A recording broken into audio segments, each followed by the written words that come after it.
सभी को जय मसीह की। सुनिए,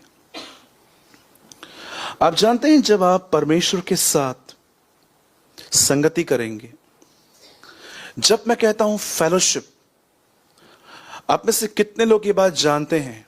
प्लीज पॉजिटिवली लेना। जब आदम और हवा के बीच में पहली बार शारीरिक संबंध बने, तो जानते हो बाइबल इस चीज को क्या कहती है?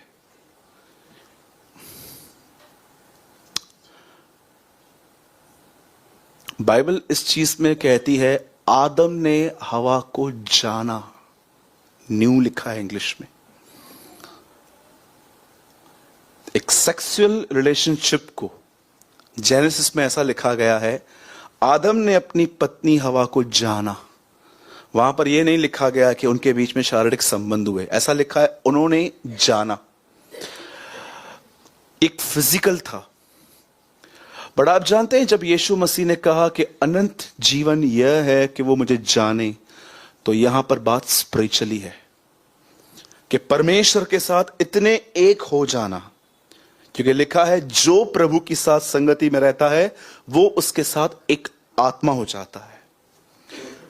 और जानते हैं जब परमेश्वर पुराने नियम में अपने दो बच्चों को बनाने के बाद जिस चीज को उन्होंने किया और उसके बाद उनमें से संतानें पैदा हुई, परमेश्वर का कहता है कि इन दोनों ने एक दूसरे को जाना।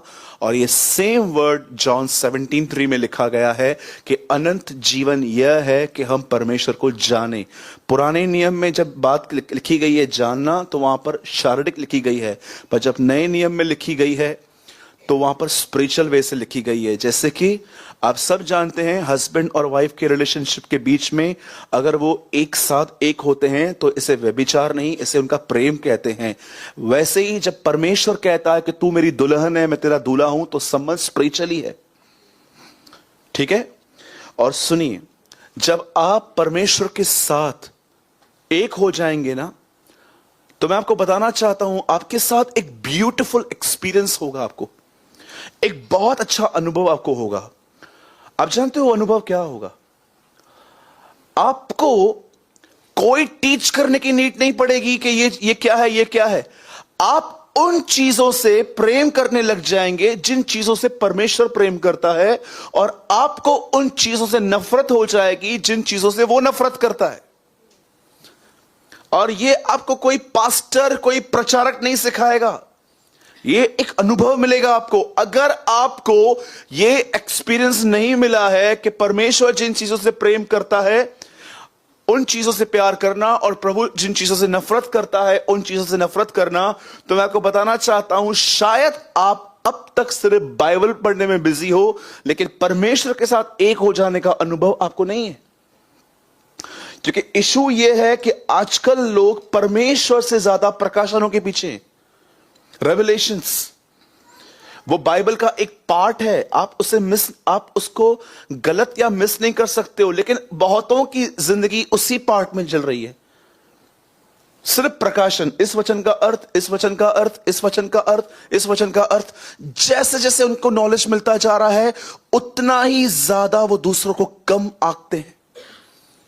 इसको क्या पता है, भले ही वो मुंह से नहीं कहते हैं, लेकिन उनका माइंड चलता रहता है।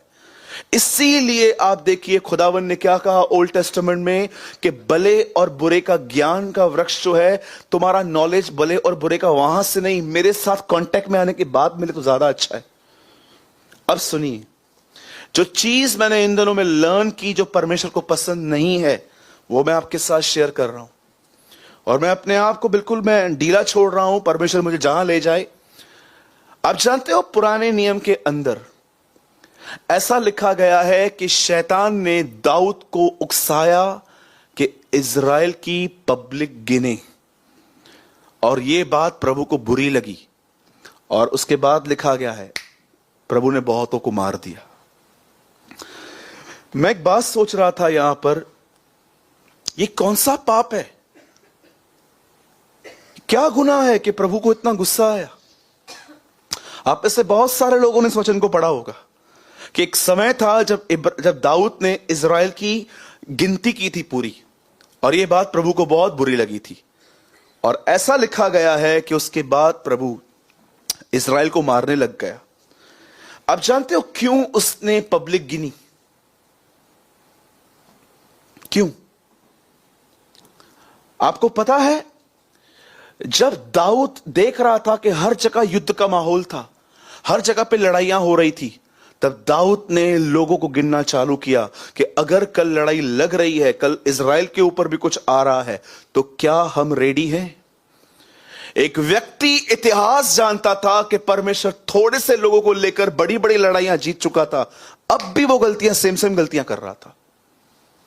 और परमेश्वर को यह बात बुरी लगी जब उन्होंने ताकत परमेश्वर में नहीं, लोगों में ढूंढी। आइज़ाया में लिखा गया है, ये कहते हैं हमारी सहायता मिस्र से आती है।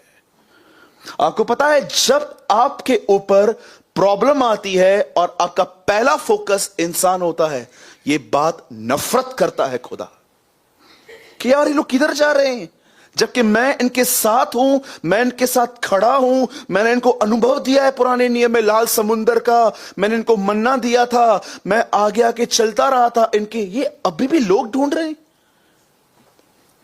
बहुत सारे लोग हैं मसीह के अंदर, दुआएं यीशु के नाम में करते हैं, मदद की आशा किसी और से करते हैं। They are idol worshippers, the Bible says. उनके पास इतिहास था, आप पढ़ के देखिए, यरीहो के आजू बाजू कोई बड़ी पब्लिक नहीं घूम रही थी, कुछ ही लोग घूम रहे थे, और वो जो दीवारें थी वो उनके फावड़ों और हथौड़ों से नहीं टूटी थी, वो परमेश्वर की सामर्थ से टूटी थी। ये पढ़ाई करने के बाद भी अब एक व्यक्ति जनगणना कर रहा था, और लिखा है प्रभु को ये बात बड़ी बुरी लगी।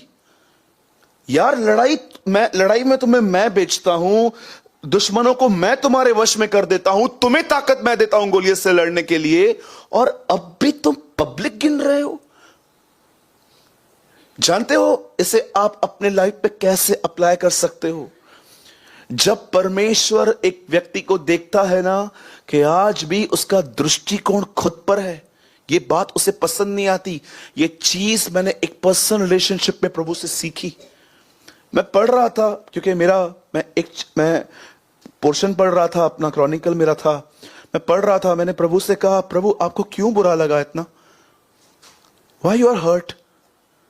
मुझे प्रभु ने कहा, देख मैंने कितनी लड़ाइयां, आप देखो, आप पढ़ के देखो, गिदोन 300 लोगों को मारने के लिए गया था, 300 लोगों को साथ में लेकर गया था मारने के लिए उनको। आप यरीहो को देखो, कोई बड़े नहीं, वहां पर याजक घूम रहे थे, उन्होंने जय जयकार किया, दीवारें गिर गई। ये इतिहास जानने के बाद भी दाऊद लोगों को गिन रहा था कि कल अगर आर्मी हमारे सामने आ रही है लड़ने के लिए, तो क्या हम रेडी हैं? प्रभु को यह बात बड़ी बुरी लगी। आज मैं आपसे एक सिंपल बात पूछता हूं, दो संसार हैं आपके लिए, मेरे लिए तो दो हैं।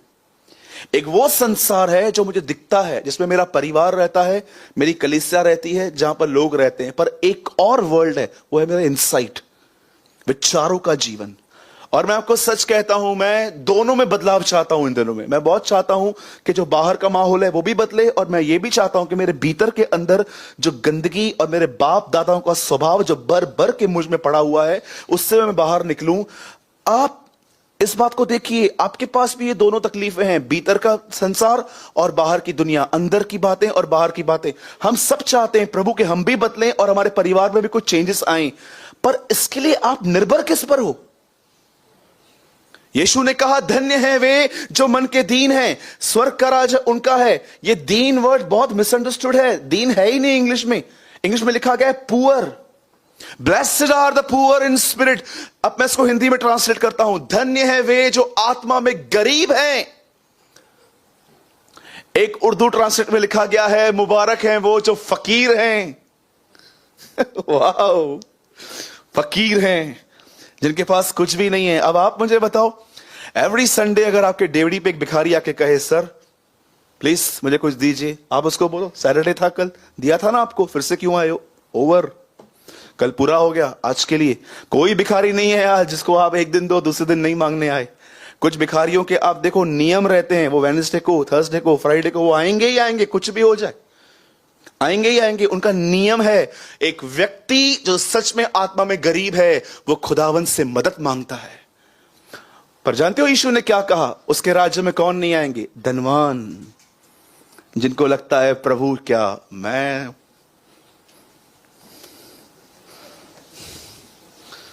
अब बटन मारा हुआ है, छोड़ो, कॉलर ऊपर।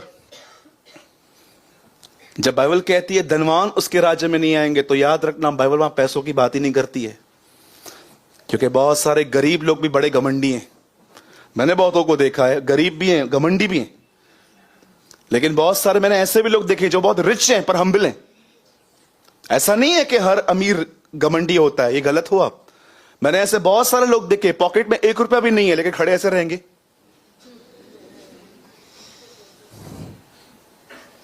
नीचे हो, नीचे नीचे बैठ। और मैंने बहुत सारे अमीर लोग भी देखे। आप बिलीव कीजिए, एक बार मैं एक मीटिंग में गया था, एक बहुत बड़ा व्यक्ति मुझे एयरपोर्ट पे लेने के लिए आया था, और मैंने जब उसको देखा तो मैं हैरान हो गया कि ये कैसे आ गया यहां पर। और उसने तो हद ही पार कर दी। मेरे कार के पास आया, दरवाजा उसने खोला, बोला सर। मैंने कहा भाई आप मत करो, आप इतना कर रहे हो उल्लासनगर में, मुझे तो पूरी कलीसिया लेके आनी पड़ेगी। ऐसा नहीं है कि हर गरीब जो है वो घमंडी। बहुत सारे ऐसे भी लोग हैं जिनको पॉकेट में भले पैसे कम होते हैं, बट एटीट्यूड लाखों का है उनके पास, लाखों का। किसी भी घर में जाएंगे ना, एक बार उनको बोलो चाय पियो, पियो ना। तीसरी बार क्यों, 2 बार क्यों नहीं पिया? Respect, respect. कोई 2-3 बार, जब तक मुझे यीशु ने नहीं कहा काजू बनो, यीशु ने कहा नमक बनो। कभी सुना है नमक 100 रुपए किलो? कांदा बहुत महंगा हो गया है इन दिनों में, नमक नहीं हुआ है। एक आदमी ने कहा नमक स्वाद अनुसार और कांदा औकात अनुसार। एक आदमी सब्जी सिखा रहा था, तो वो बोलते ना इतना इतना डालो, तो उससे बोला नमक कितना डालूं? बोला स्वाद अनुसार। बोला कांदा औकात अनुसार। तो यीशु ने क्या कहा? बोलो अपने बाजू वाले को नमक बनो। हाँ, आप सोचो मेरी बहनों, आप एक सब्जी बना रहे हो, सुबह से लेकर रात तक कढ़ाई में लगे पड़े हो। आपको कुछ देखना भी है तो आप किसको बोल के जाते हो? तू देखना, तो मैं आ रही हूं। होता है ना ऐसा। मैंने मम्मी, अरे हमारे घर में भी औरतें हैं, दिखती हैं सब। कभी कभी होता है, मेरी माँ भी जब कुछ बनाती है और उसको कुछ देखना रहता है तो टीवी में, तो वो बोलती है देख तो तू, और मैं खड़ा हो जाता हूं। क्या करूं? वो जब ऊपर आएगा ना तो गैस कम कर देने का। तो मैंने कहा हाँ, एक बार मेरे को मेरी माँ ने काम पे लगा दिया था। एक बार मेरी मम्मी कुछ बना रही थी, तो उससे बोला इधर आ। तो बोला क्या हुआ? बोला 1 मिनट रुक। पुराने दिन थे, हम खुदा में नए नए थे, और मेरी मम्मी वो देख रही थी, सास भी कभी बहू थी। उसमें वो मर गया था मिहिर, बा भी मर गई थी। बा का पता नहीं कितनी बार पुनरुत्थान हुआ था, रोज मरती थी रोज जिंदा होती थी। देखे होंगे ना आपने। वो नकली आंसू बहाते हैं, उनको देखकर हम असली आंसू बहाते। वाह वाह। और मेरे जवान भाइयों, जब आप टीवी चलाते हो ना, ध्यान देना, अंबुजा सीमेंट की जो एड है ना, वो भी लड़कियां कर रही हैं आजकल। जितने लोग क्रिकेट के फैंस हैं, मैं आपसे एक बात पूछना चाहता हूं, कभी आपने देखा था पहले क्रिकेट में चौका लगने पर लड़कियां डांस करें? ये क्यों आई है? चौका लगने के बाद देखा है आपने? इनका क्या काम है? निकालो इनको इधर से। और बहुत सारे लोग जब स्टेडियम में जाते हैं ना, टिकट भी इनके सामने वाली सीट पे लेते हैं। बेशरम। देखो, पता नहीं क्या क्या हो गया है आजकल। आपको हैरान नहीं करती है ये बातें? मैं तो देखता तक नहीं हूं इन बातों को, लेकिन मैं न्यूज़पेपर पढ़ता हूं, और वो भी मैं पूरा खाता नहीं हूं, हेडलाइन पढ़ के मैं छोड़ देता हूं। हाँ, जब मुझे गाजा और इजराइल के लिए पढ़ना रहता है तो मैं पूरा पढ़ता हूं, कि मैं जानूं कि मेरे बाप दादाओं के नगर में क्या हो रहा है। तो मैं वहां पर जाता हूं, पूरा अंतर्राष्ट्रीय पढ़ता हूं कि गाजा में क्यों ऐसा हुआ, ये सब, क्योंकि ये सब बिब्लिकल है। क्योंकि हम एक ऐसे शहर के लिए पढ़ रहे हैं जिसका इतिहास हमारे हाथ में है। तो वो एक अलग बात होती है। बाकी मैं लास्ट पेज पे तो मैं जाता ही नहीं हूं, मुझे पता है वहां पर कौन लोग खड़े होते हैं। आप भी थोड़ा ध्यान दीजिए, क्योंकि वासनाएं हमारे अंदर हैं और बहुत सारे चित्र हमारे वासनाओं को भड़काते हैं। ठीक है, बी केयरफुल। तो मैं ये कहना चाहता हूं, आप किस पे निर्भर हैं? कहीं ऐसा तो नहीं है कि आपके पास जब तकलीफ आती है तो आप मोबाइल घुमाना चालू करते हैं, इससे मैंने लास्ट टाइम लिया था, ये नहीं देगा, इसको करके देखता हूं, नहीं ये तो है ही खड़ूस, ये बड़ा दयालु है, इसको पागल बना सकते हैं। हेलो, हाँ 10 पड़ा है क्या? हाँ क्यों, क्या हो गया? वो मेरा वीसी निकलने वाला है तो अगले महीने उधर उसमें से ले लेना। बचो इन पाखंडियों से, बचो। ये परमेश्वर पे निर्भर लोग नहीं है। एक कमिटमेंट करो प्रभु से, प्रभु को बोलो, प्रभु मैं भूखा रहूंगा, मैं फास्टिंग करूंगा, पर मैं किसी से मांगूंगा नहीं। अरे परमेश्वर आपके डिसीजंस को रिस्पेक्ट करेगा। वो जब देखता है ना कि दानियल जब उस बेबीलोन में गया और उसे रिफ्यूज किया कि मैं राजा का भोजन नहीं खाऊंगा, लिखा है परमेश्वर ने खोजों को उस पर दयालु कर दिया था। परमेश्वर ऐसे लोगों को आपको मिलाएगा जो आपके साथ मिलेंगे, जो आपको आगे ले जाएंगे।